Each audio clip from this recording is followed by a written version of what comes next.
Well, up in the air, a game changer today for the commercial drone business as the FAA unveils new landmark rules that make it easier to pilot the unmanned aircraft.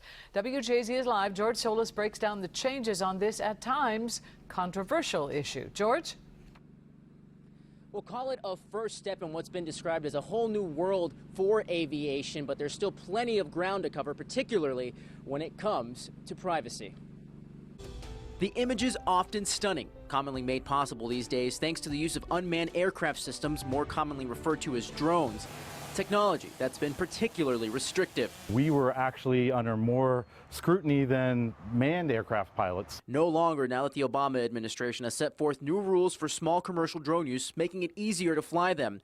Rules requiring operators to register online, pass background and general knowledge tests, and be at least 16 years old. These guidelines for craft under 55 pounds paving the way for more flights for scientific and education purposes. Opponents argue the restrictions haven't been without reason, especially after a number of close-call drone encounters with airplanes and most recently a security breach at the White House. Now, the regulation doesn't address privacy concerns directly, but the FAA is encouraging operators to fly smart.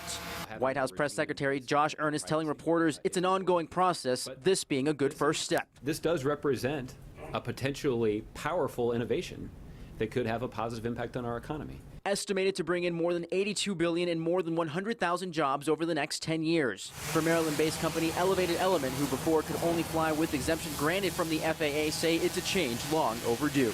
Really, the sky's the limit as far as what the future holds. Now, it's important to note that these rules do not apply to delivery companies like Amazon, who plan on using drones for delivery in the future. Reporting live, George Solis, WJZ Eyewitness News. All right, thank you, George. The new drones rules take effect in August.